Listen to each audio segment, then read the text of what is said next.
Baik, pagi hari ini saya mau memulai dengan sebuah cerita. Seorang bapak-bapak pergi ke pasar burung dan dia tertarik untuk beli burung yang bisa berkicau, bernyanyi dengan indah karena dia lihat tetangganya punya burung yang begitu indah dan bisa nyanyi, berkicau dengan begitu merdu. Lalu dia sampai ke pasar burung dan dia mulai lihat-lihat dan memperhatikan ada beberapa burung yang bisa berkicau dan menyanyi dengan begitu merdu. Lalu dia tanya pedagang yang menjual burung itu. Di sini ada yang suka burung, pelihara burung. Saya tahu ada beberapa teman yang punya. Dan dia tanya, Pak, yang ini, satu yang dia tunjuk, yang ini yang pinter nyanyi ini harganya berapa? Lalu bapak pedagangnya bilang, oh yang ini harganya cuma 5 juta. Dia kaget, 5 juta? 5 juta untuk seekor burung. Wah mahal ya. Bisa ditawar enggak? Enggak, memang harganya sudah pas gitu. 5 juta. Lalu dia lihat-lihat lagi dan mikir yang lain. Gini Pak, kalau gitu saya pilih burung yang lain aja. Burung yang dari tadi diem aja. Kalau yang itu harganya berapa? Lalu pedagang itu tersenyum dan berkata, Pak, kalau yang diem itu, yang satunya, itu harganya 10 juta.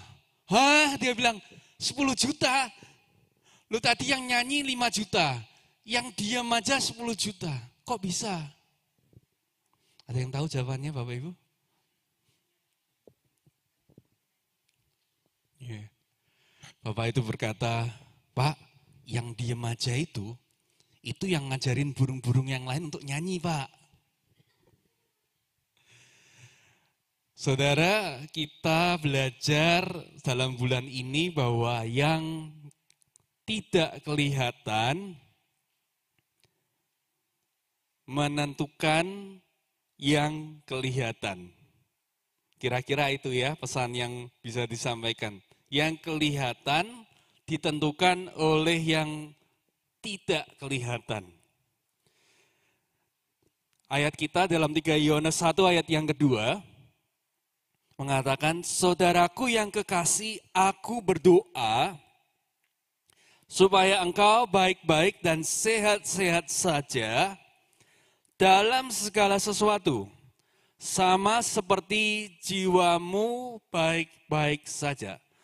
Kita katakan bersama-sama ya bagian terakhir ya, sama seperti jiwamu baik-baik saja. Ya kita ulangi ya dengan lebih penghayatan dalam hitungan ketiga ya, 1, 2, 3. Sama seperti jiwamu baik-baik saja. Pertanyaan yang kita ajukan tentunya, jiwa bisa kelihatan enggak? Jiwa itu kelihatan, bisa dipegang, bisa dilihat? Enggak bisa. Tetapi yang menentukan kesehatan yang kelihatan ternyata adalah jiwa yang tidak kelihatan. Oleh karena itu pagi hari ini dan seluruh bulan ini kita akan belajar bahwa yang ada di dalam sangat menentukan yang ada di luar. Kerohanian seseorang tidak bisa diukur oleh jumlah aktivitas rohani yang kita lakukan. Tetapi dari keinginan untuk terhubung dan mendekat pada Tuhan. Saya ulangi ya statementnya ya, yang pagi hari ini kita akan belajar. Kerohanian seseorang tidak bisa diukur oleh jumlah aktivitas rohani yang dilakukan, tetapi dari keinginan untuk terhubung dan mendekat kepada Tuhan. Jangan itu dulu, dibiarkan dulu ya statementnya. Saudara, aktivitas rohani bisa dilihat enggak?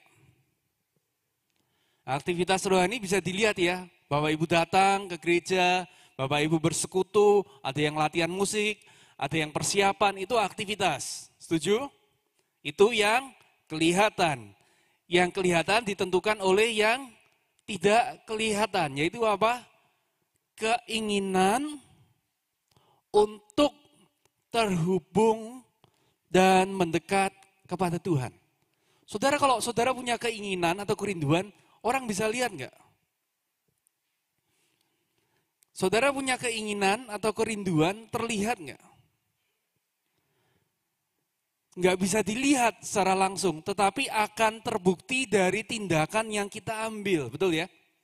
Dari ucapan kita akan kelihatan, ini loh keinginannya. Kalau sudah keluar lewat kata-kata, sudah melalui tindakan, kita jadi ngerti. Oh, itu keinginannya. Jadi di sini dikatakan kerohanian seseorang tidak bisa diukur dari jumlah aktivitasnya, nggak bisa kelihatan dari yang lahiriah, tapi dari keinginan untuk terhubung dan mendekat pada Tuhan. Minggu lalu kita belajar bahwa ada kesehatan jiwa atau sistem imun yang perlu kita bangun, yaitu pada identitas yang Tuhan sudah taruh di setiap kita. Masalahnya adalah identitasnya itu ada di dalam kita. Tuhan sudah gambarkan untuk setiap kita. The true story bicara apakah kita itu mau menghidupi identitas tersebut atau tidak. Kesehatan sekali lagi yang ada di luar ditentukan oleh jiwa kita yang ada di dalam. Kalau bicara soal rohani, saya percaya saya belajar banyak dan terinspirasi oleh orang tua saya. Saya sangat diberkati oleh kehidupan dari papa mama saya. Mereka jadi alasan buat saya bagaimana untuk saya berperilaku dan melakukan segala sesuatu sampai dengan hari ini. Saudara, saya jarang cerita tentang papa dan mama saya, tapi izinkan hari ini saya cerita tentang mama saya, supaya Bapak Ibu juga tahu cerita dari JKI Mawar Sharon, saudara. Jadi JKI Mawar Sharon, begitu Bapak yang tahu, peresmiannya di 6 September tahun 1998. Tapi persekutuannya itu sudah dimulai 1 tahun sebelumnya, betul ya? 1 tahun sebelumnya di rumah di Teuku Umar tahun 1997. Jadi orang-orang kuncinya itu sudah ada tahun 1997. Nah tapi ini yang mungkin Bapak Ibu nggak tahu. Awal visi dari JKI Mawar Sharon itu adanya di tahun 1995, 2 tahun sebelumnya. Dari pergumulan pribadi dari mama saya, yaitu Ibu Rachel Sucipto, Ibu Lim Bu Moy, dan Ibu Lim Syamha, panggilannya. Ini kerinduan yang Tuhan taruh di dalam hatinya, hati beliau. Dan saya percaya gereja ini tidak akan ada, saya berani jujur, kalau tidak ada mama, tidak ada Bu Rachel Sucipto. Jadi sebagai gembala, sama-sama menggumulkan, tapi visi pertama yang didapat itu dari seorang Rachel Sucipto, saudara. Dan saya mau cerita sedikit, pengaruh mama saya dalam kehidupan saya, terutama dalam hal rohani itu begitu kuat. Bahkan saya boleh mengatakan bahwa saya ada di tempat ini, saat ini, karena saya melihat contoh dan teladan dari mama saya. Dari tahun itu saya berada di Amerika, dan tidak punya pikiran untuk kembali ke Indonesia. Tidak ada tertarik sama sekali untuk tinggal di Indonesia. Tapi satu hal yang mama saya tanamkan dari sejak kecil adalah dia itu mencontohkan hati yang cinta dan rindu akan Tuhan. Saya nggak tahu bagi Bapak Ibu yang kenal sama mama saya itu menggebu-gebu dalam doa. Dulu kita ada hari Selasa pagi, kemudian hari Rabu itu sebulan sekali kalau nggak salah, hari Kamis, kemudian hari Jumat 2 kali pagi dan sore doa puasa. Dan saya lihat mama saya itu adalah bukan salah satu, mungkin satu-satunya mungkin kalau boleh dibilang yang ngopiai. Semua teman-teman, ayo datang, ayo datang, ayo datang. Diajak semuanya kemudian untuk jam-jam doa itu untuk tidak dilewatkan. Nah saya percaya yang saya mau ceritakan kepada Bapak Ibu pagi hari ini itu bukan aktivitas doanya. Karena setelah Bu Rachel Sucipto tidak ada, tahun 2009, aktivitasnya masih ada. Doanya masih ada. Tapi saya merasa ada sesuatu yang sangat-sangat missing, sangat-sangat hilang. Bukan aktivitasnya, tetapi kerinduan dan keinginannya yang hilang, saudara. Nah, itu yang saya mau sampaikan kepada kita semua. Dan saya percaya kalau setiap dari kita bisa kembali, dan saya merindukan momen di mana di tahun 2025 ini, yang namanya kerinduan itu ada di dalam setiap kita. Bu Rachel Sucipto selalu berkata begini, kerinduan untuk hidup melekat dengan Tuhan seharusnya menjadi kerinduan utama dari orang percaya. Kerinduan untuk hidup melekat dengan Tuhan seharusnya menjadi kerinduan utama dari orang percaya. Jadi hati yang mengasihi Tuhan itu pesan yang betul-betul dia sampaikan kepada orang-orang terdekatnya termasuk saya, saudara. Jadi jangan pikir karena garis keturunan saya mau jadi pendeta atau gembala. Bukan, saudara. Motivasi utama untuk melayani itu karena saya lihat dia begitu mengasihi Tuhan. Jadi saya juga hatinya mau untuk melakukan apa yang menyenangkan hati Tuhan. Itu prinsip utamanya, saudara. Jadi bukan karena, kebetulan mamahnya masih ada garis keturunan dan segala macam, bukan seperti itu. Tapi saya lihat sendiri, teladan dari mama saya yang begitu cinta Tuhan, aktivitasnya Bapak Ibu bisa lihat, ya, doa, kumpulin orang, selalu kemana-mana menginjil, ada banyak orang yang terima Tuhan, didoakan, sembuh, itu aktivitas-aktivitasnya, itu hal-hal yang lahiriahnya. Tapi yang Bapak Ibu mungkin tidak lihat, itu adalah kerinduan yang begitu luar biasa. Dan dia selalu pesan kepada kita, anak-anaknya, bahkan sampai di momen terakhirnya, dia selalu bilang, kerinduan mama yang paling besar buat anak-anak. Bukan kamu pelayanan, bukan kamu jadi pendeta, bukan melakukan apa gitu ya, tetapi kamu melekat, kamu betul-betul cinta sama Tuhan. Itu. Dan saya ingat betul karena tahun 2009 kami menikah 24 Januari, 16 tahun yang lalu. Dan 3 minggu, 1 hari kemudian mama saya berpulang ke surga. Kenapa saya bisa ingat secara detail? Karena buat saya kejadiannya itu begitu gampang untuk diingat. Pertama, 24 Januari itu 1 hari sebelum Cynthia, Bapak Ibu. Tapi saya melihat hal yang mujizat banget.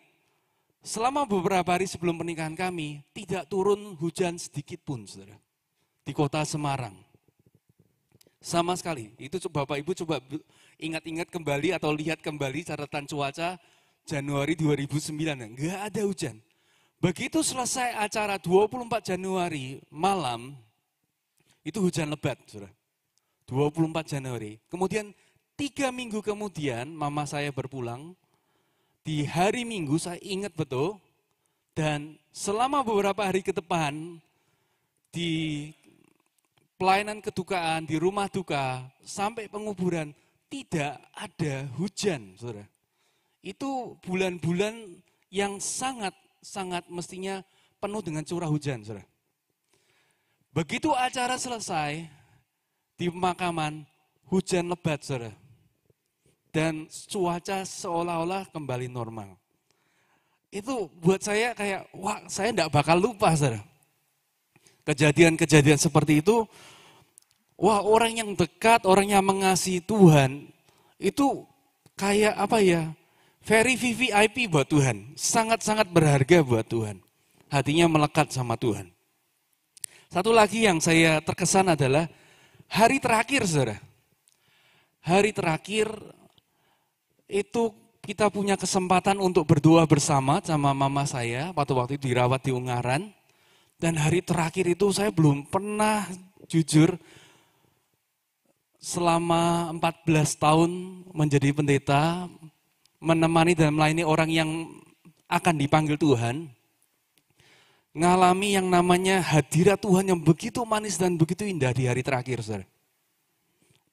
Ya, begitu kayak persiapan mau pindah surga aja, sangat-sangat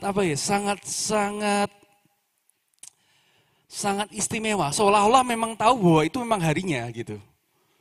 Dan kita cuma berkumpul, cuma nyanyi, kalau nggak salah cuma ada satu gitar, tapi begitu nyanyi, wah hadirat Tuhan begitu kuat, begitu istimewa. Wah rasanya kayak KKR di dalam kamar, saudara. Wah luar biasa, saudara. Kesannya luar biasa sekali.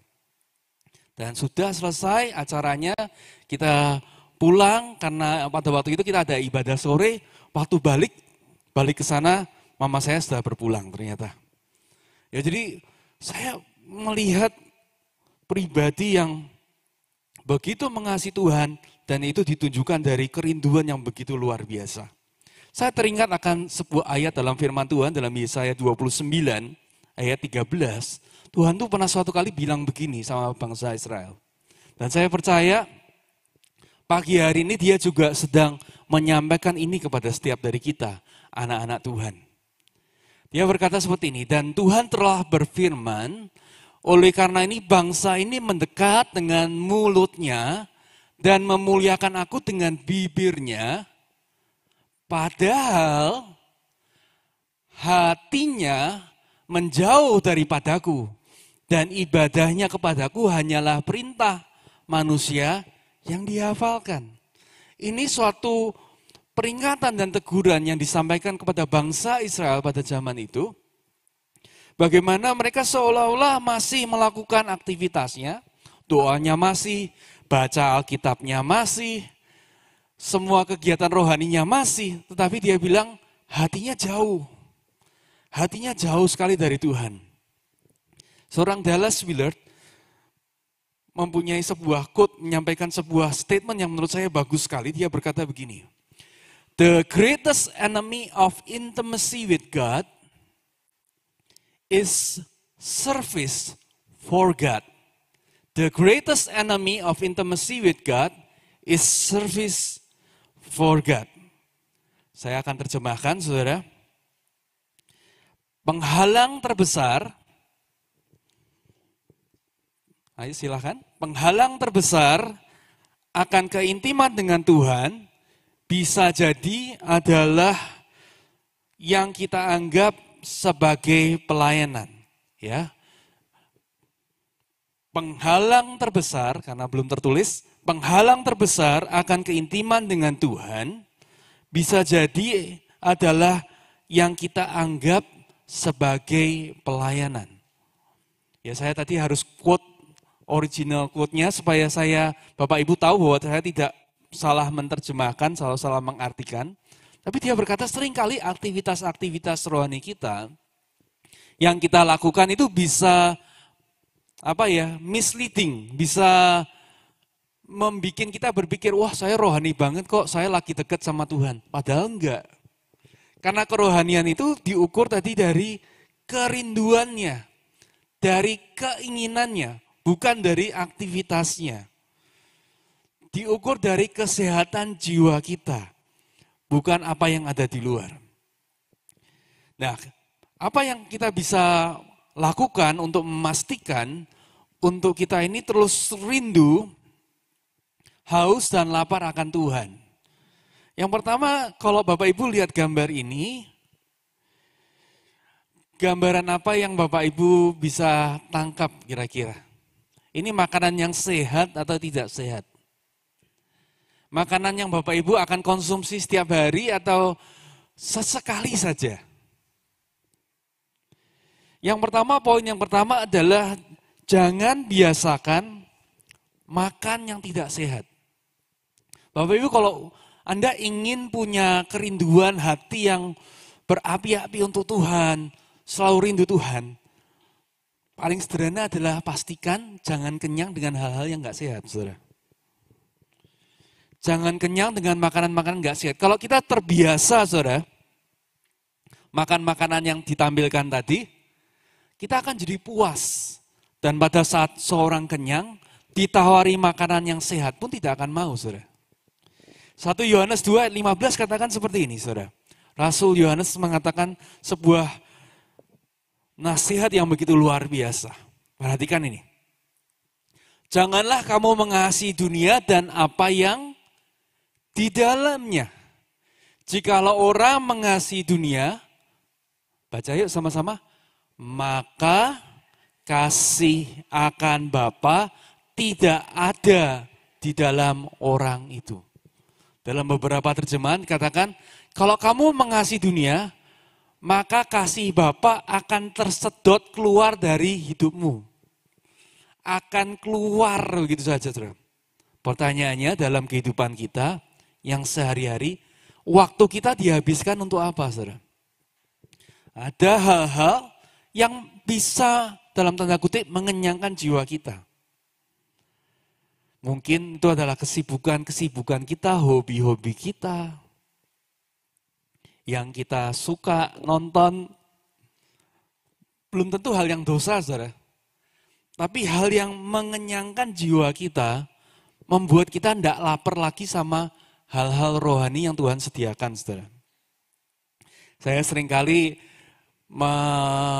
menjuluki mama saya ekstrim begini, saudara. Setiap kali saya habis nonton sesuatu gitu ya, menurut dia kurang rohani atau dengerin lagu gitu ya, dia langsung panggil saya, sini Iman, didoain dalam nama Yesus, dikuduskan matanya, telinganya dikuduskan, hal-hal semua itu dibuang dalam nama Yesus gitu ya. Bapak Ibu mungkin merasa, wah ini ekstrim ya. Ya mungkin beberapa orang akan berkata, wah iya Bu Ati memang ekstrim gitu ya. Tapi om saya bilang lebih baik ekstrim ya, lebih baik fanatik daripada munafik, saudara. Fanatik banget, saudara. Hal-hal yang belum termasuk dosa loh. Tapi yang istilahnya saya mengenyangkan jiwa saya dengan hal-hal tersebut. Apalagi kalau saya sampai kecanduan, saudara. Dan terus tidak kepingin doa, tidak kepingin baca Alkitab. Itu sudah tanda-tanda kita sedang makan junk food di dalam kehidupan kita. Dan saya berani pastikan, kalau kita sibuk dengan handphone kita, mungkin dengan sosial media, bukan dosa Bapak Ibu. Tapi hal-hal itu bisa mengenyangkan jiwa kita, sehingga kita tidak mengingini lagi makanan yang sehat, saudara. Saya berani jamin. Kunci pertama untuk kita terus rindu, haus, dan lapar akan Tuhan. Pastikan yang tadi, makanan-makanan yang lain yang mengenyangkan kita harus jauhin dulu, saudara. Setuju ya? Setuju ya? Kalau Bapak Ibu mau hidup sehat, yang pertama adalah lihat dulu makannya makan apa dulu. Betul enggak? Kalau sudah biasa makanan yang begitu-begitu, sudah pasti enggak bakal kepingin makanan yang sehat, saudara ya. Amin. Matius 6 ayat 24 lebih lagi berkata begini. Tak seorang pun dapat mengabdi kepada dua tuan. Karena jika demikian ia akan membenci yang seorang dan mengasihi yang lain. Atau ia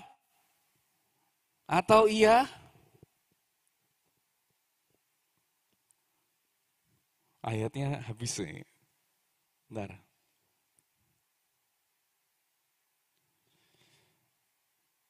Silakan Bapak Ibu buka Alkitabnya sudah. Matius 6 ayat yang ke-24.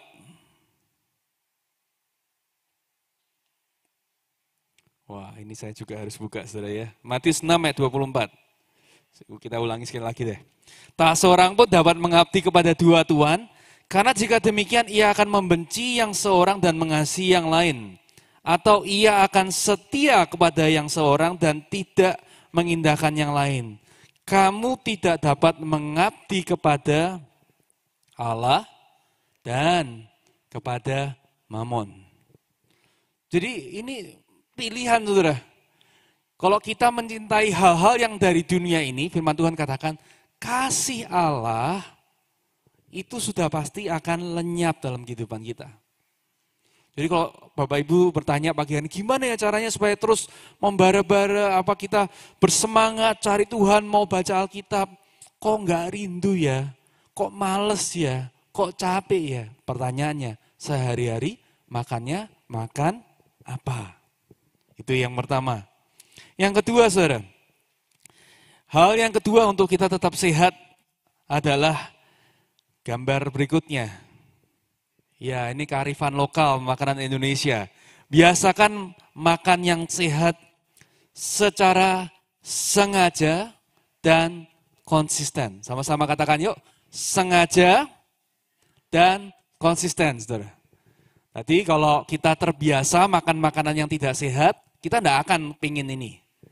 Nah, setelah kita menyingkirkan itu, biasakan untuk melakukan secara sengaja dan konsisten. Bapak Ibu, kalau Bapak Ibu menunggu Tuhan aku mau baca Alkitab, tapi kalau nanti kepingin, ya itu saya nggak tahu itu antara mencobai Tuhan atau apa gitu ya.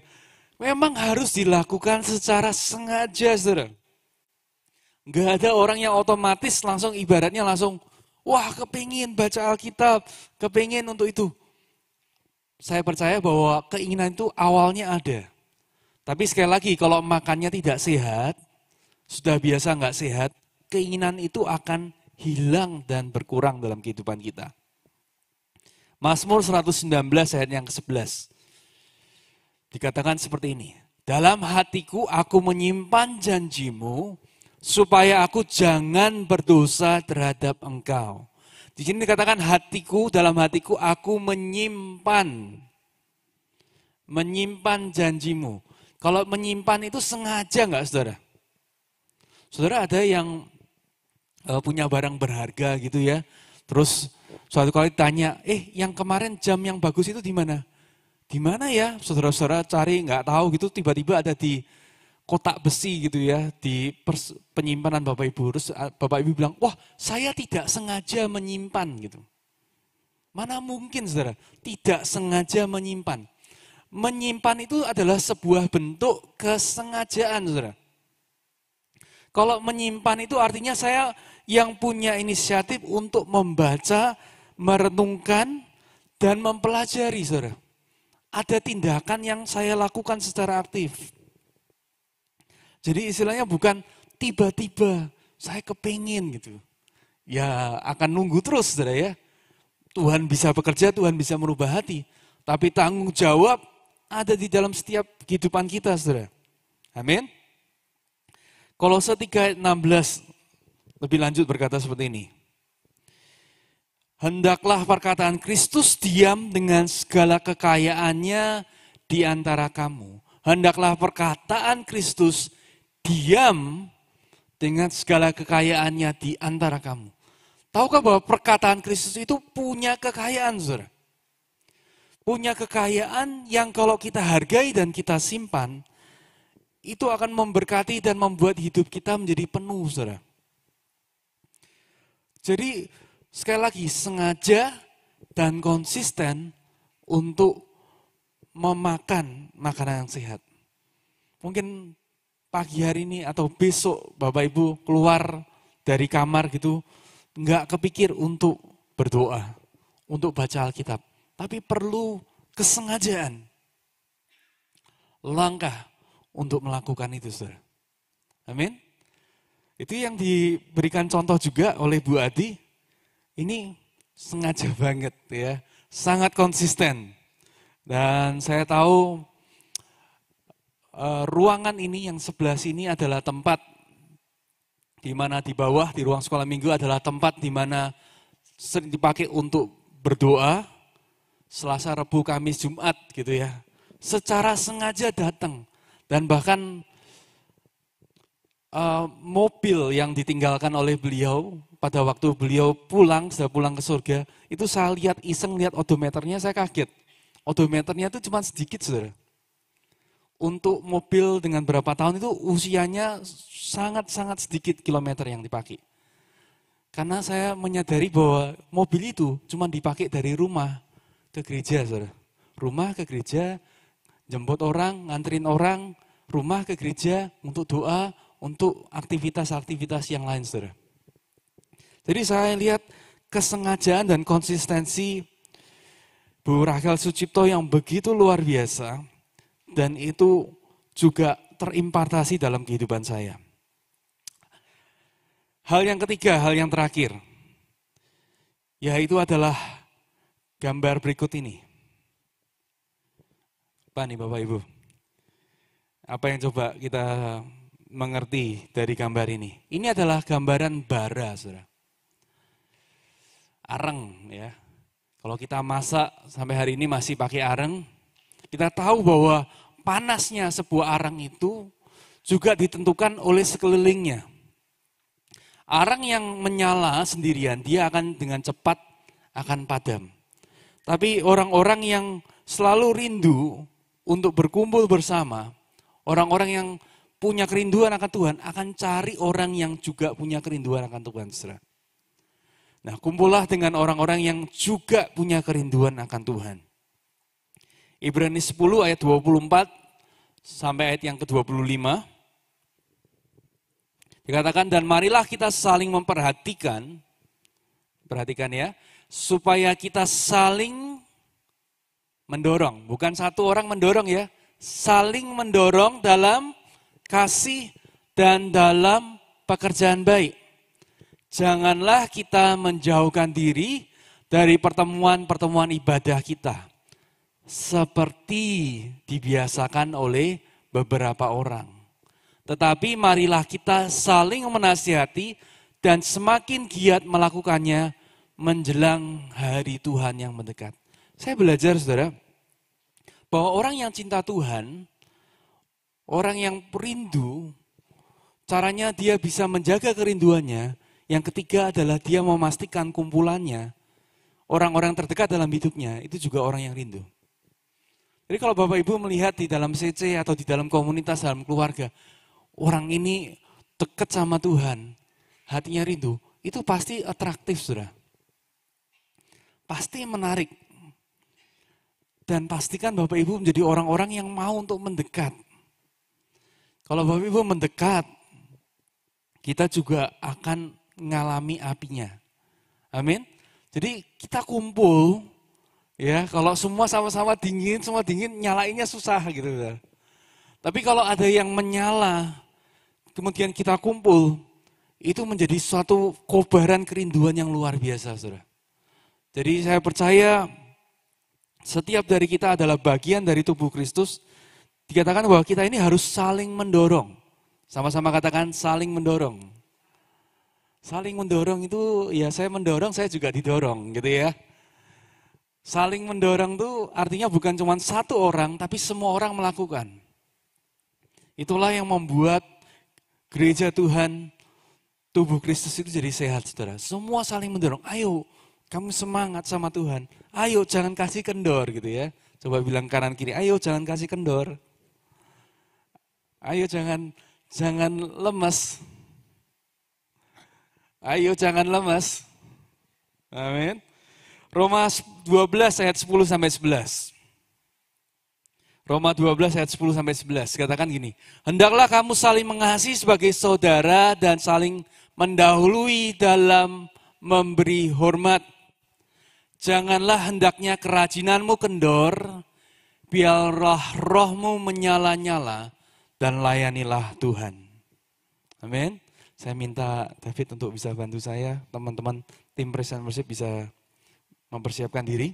Saya mau tutup pagi hari ini dengan cerita seseorang yang buat saya berkesan, yang Bapak Ibu pasti juga kenal di dalam Alkitab, namanya David. Saudara, David.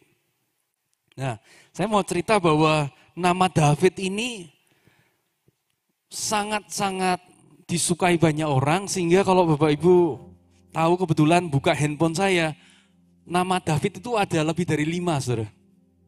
Kadang-kadang saya harus kasih nama belakangnya supaya tahu ini siapa ya. David siapa gitu ya. Karena begitu banyak orang pakai nama David, saudara. Bahkan tahun ini tambah satu lagi, guru saya namanya juga David juga, saudara. Jadi begitu banyak orang suka dengan nama David. Nah, kenapa orang suka dengan nama David atau King David? Karena King David ini dikenal sebagai orang yang sangat dekat dengan hatinya Tuhan. Betul ya? Betul ya? Dia itu sangat dekat sampai Tuhan berkata, "This is the man after my own heart. Yang sangat mengenal hatiku. Dan Daud itu adalah juga tokoh yang sangat dihormati oleh bangsa Israel. Termasuk raja yang dianggap sebagai masa kemasan kerajaan mereka. Pagi hari ini saya tertarik dari kehidupan, belajar dari kehidupan David. Keintimannya dengan Tuhan. Tapi pagi hari ini saya juga mau kita belajar dari apa yang jadi kegagalan dari King David, saudara. Dia diangkat oleh Tuhan, kita belajar minggu-minggu lalu bahwa dia adalah orang yang ditakdirkan untuk tidak berhasil dalam hidupnya. Beberapa ahli Alkitab berkata mungkin dia bukan anak sah dari papahnya. Mungkin dengan wanita lain, makanya dia tidak dipanggil untuk diurapi oleh Samuel. Itu beberapa kemungkinan. Dia juga bilang di dalam Mazmur bahwa dari sejak kandungan aku sudah dikandung dalam dosa. Ya, jadi beberapa indikasi bahwa hidupnya tidak mulai dengan sesuatu yang baik. Tapi keintiman dengan Tuhan yang dia lakukan, dia bangun dari sejak muda. Itu betul-betul mengubah hidupnya. Kita belajar beberapa minggu ini. Dia betul-betul menemukan gambar dirinya yang sebenarnya di dalam Tuhan. Dan dia rise, bangkit jadi orang yang hebat dalam sejarah. Tapi yang ada satu cerita bagian dalam kehidupannya yang pagi hari ini saya mau kita untuk renungkan bersama, untuk tutup firman Tuhan pada pagi hari ini. Adalah pada saat dia yang katanya a man after God's own heart, yang begitu dekat dengan hatinya Tuhan, jatuh dalam dosa yang begitu mengerikan, saudara. Dia jatuh di dalam nafsu seks, dosa seks, kemudian dosa-dosa yang lain, yang betul-betul merubah sejarah bangsa Israel pada zaman itu juga. Anak-anak Israel tumbuh menjadi pemberontak. Perang saudara, hampir dia digulingkan, saudara. Perang saudara, saudara. Betul-betul ending yang memilukan, gara-gara dia jatuh dalam satu kesalahan, satu dosa, saudara. Ya, jadi perenungan saya adalah, bagaimana mungkin orang yang begitu luar biasa diurapi Tuhan, membuat mazmur, membuat pujian dekatnya sama Tuhan, bisa kepleset dan tergelincir juga.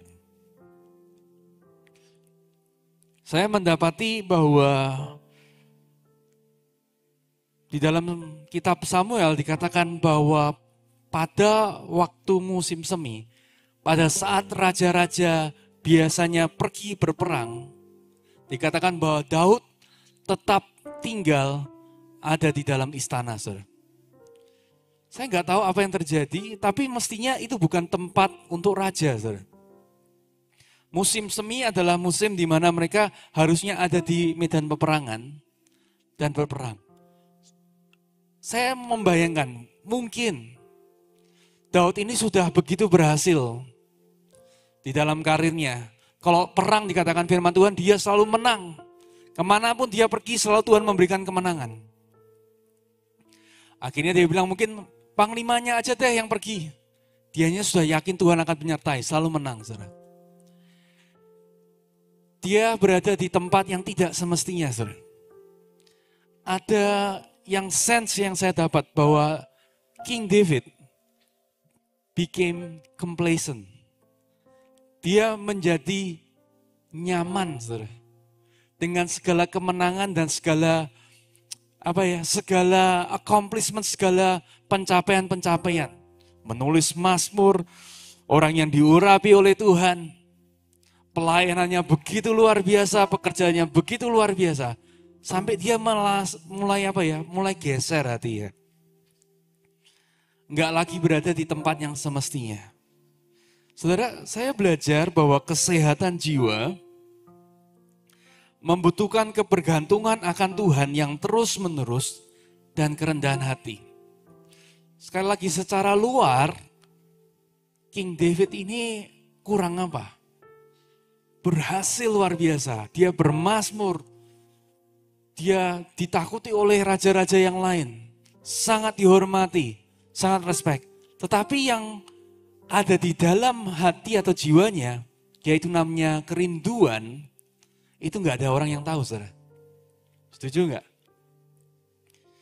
Setiap dari kita bisa, sekali lagi, melakukan banyak aktivitas yang seolah-olah membuktikan bahwa kita ini sehat. Tetapi begitu yang namanya kerinduan atau keinginan itu geser, saudara. Nggak ada yang tahu, saudara. Bahkan seringkali yang jadi masalah adalah kita sendiri juga nggak sadar kalau hati kita sudah bergeser, saudara. Dan itulah saya belajar bahwa kebergantungan akan Tuhan yang terus-menerus dan kerendahan hati, menyadari bahwa kita membutuhkan Tuhan, itu nomor satu yang jaga hidup kita, saudara. Amin. Amin. Saya jadi ingat sekali lagi apa yang mama saya katakan. Apapun yang kamu lakukan, mau jadi profesi apapun, yang mama minta cuma satu. Kamu selalu mengasihi dan kamu melekat hatinya sama Tuhan. Udah itu tok, satu kalimat. Dan itu juga diucapkan di hari terakhir, saudara. Jadi saya tahu persis bahwa itu pesan yang alkitabiah yang sangat benar. Bahwa kita nggak mungkin bisa ngalami yang Tuhan sudah rancangan dalam kehidupan kita dan menjaga itu. Kalau yang di dalam sebetulnya sudah geser, sudah pindah, saudara. Makanya dalam Amsal 4 ayat 23 dikatakan seperti ini, jagalah hatimu dengan segala kewaspadaan. Bukan dikatakan jagalah hatimu sesekali, seminggu sekali diceklah. Masih pada tempatnya apa enggak? Masih rindu sama Tuhan apa enggak? Masih kepingin untuk baca Alkitab apa enggak? Bukan seminggu sekali ngeceknya, tapi jagalah hatimu dengan segala kewaspadaan. Full alert, saudara. Betul-betul siaga, siap. Posisi hatiku di mana sih? Karena dari situlah firman Tuhan katakan terpancar kehidupan kita, saudara. Saya berdoa pagi hari ini kita nangkep pesan Tuhan. Kalau kita mau sehat, kita mau sembuh, kita mengalami wholeness atau keutuhan dalam kehidupan kita. Hati. Bukan aktivitas, saudara ya. Aktivitas bisa kelihatan baik. Tapi yang namanya kerinduan dan hati, itu yang harus kita pagi hari ini bawa kepada Tuhan.